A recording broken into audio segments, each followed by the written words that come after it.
and then I'm throwing so many points backing him up. I mean, there's so many examples of this. Foster children having pesticides and drugs tested on them until they die.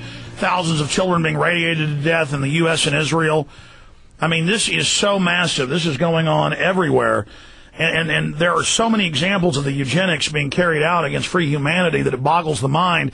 But let's go back to the root of this. Aaron, read a few more quotes before we go back to Dr. Monteith. I'll let the listeners discern the difference between the intellectual theory and what's actually going on in the world.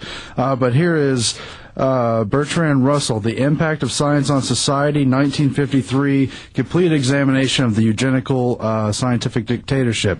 Quote, I do not pretend that birth control is the only way in which population can be kept from increasing.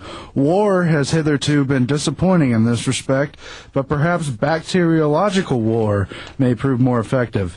If a Black Death could be spread throughout the world once in every generation, survivors could procreate freely without making the world too full. The state of affairs might be somewhat unpleasant, but what of that? Really high-minded people are indifferent to happiness, especially other people's.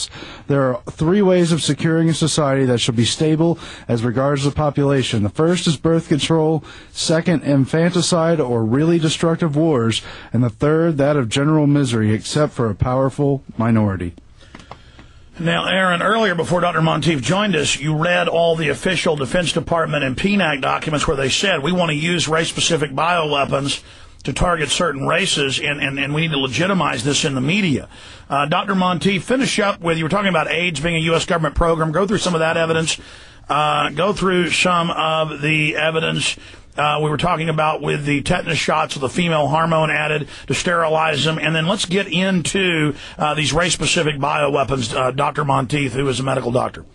Well, first of all, what they did with the tetanus vaccine that they gave to women, and we know specifically in Kenya and Philippines, but probably many other third world countries, they put in a choriogonadotrophin, which is a hormone which is necessary a woman secretes when she, of course, becomes pregnant, and it protects the fetus from abortion. Unfortunately, by putting this into a vaccine, the woman became sensitive to it, and of course, when she began to actually got pregnant and the fetus began to produce a choriogonadotrophin, the woman's immune system would destroy that, and so that women could not conceive and become pregnant. This was done as part of a worldwide program, but they can't let the people in the third world countries, or certainly the people in the United States, understand this is what our tax money is being used for.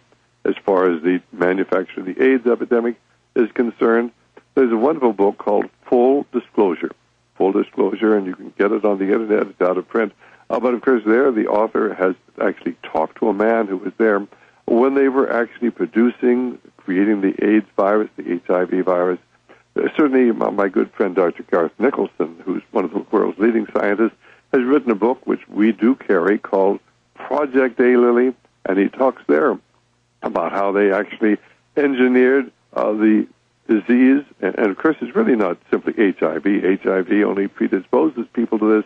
It's a mycoplasm, it's a genetically altered mycoplasm fermentins that does so much of the devastation. And doctor, and I've seen all the studies, but you're a medical doctor, and we've had epidemiologists on to talk about it, and virologists, but isn't it also predisposed towards people with color? I mean, it can kill any Homo sapiens sapien, but isn't HIV designed as the precursor for the other race-specific bioweapons?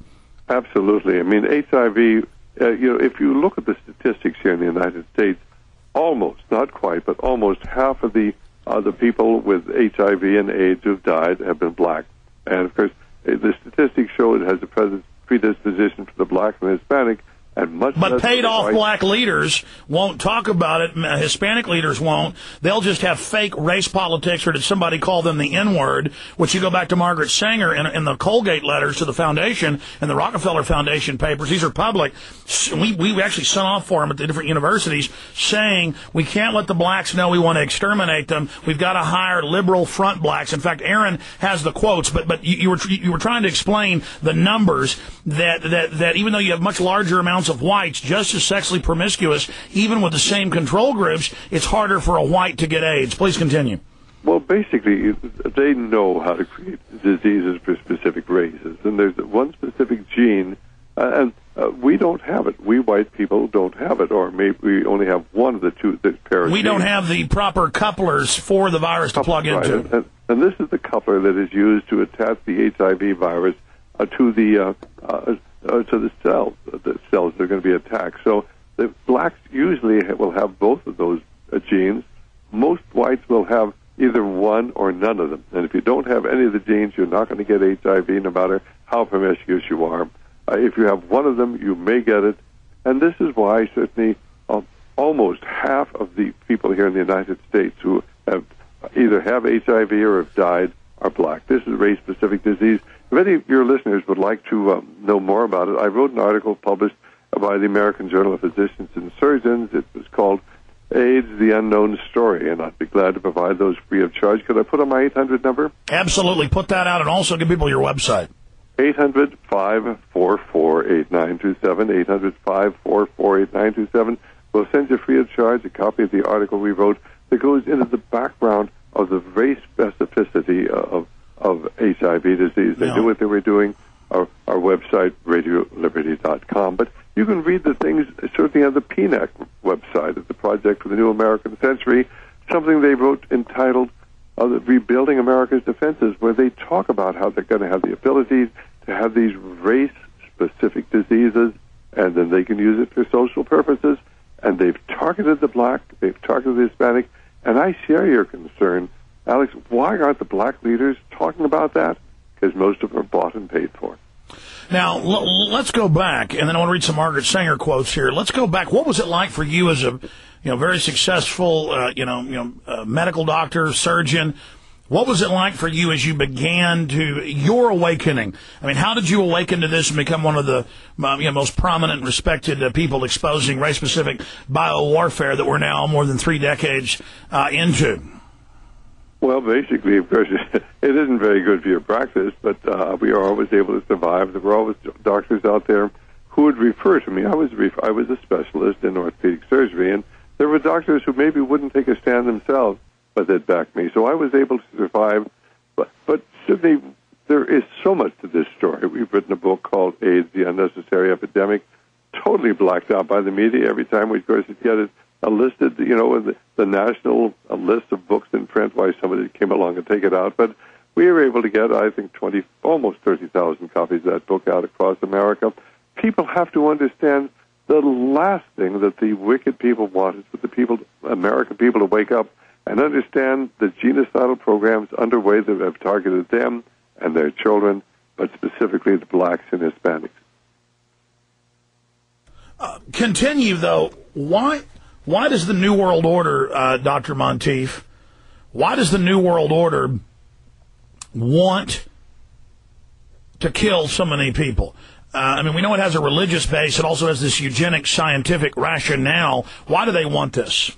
Basically, because they are carrying out the prophecies of the book of Revelation. You read Revelation 6:8, they tell you they're going to kill a quarter of the population, and then, of course, you go on, and they're going to kill billions more. And people have to really understand, these people are deadly serious.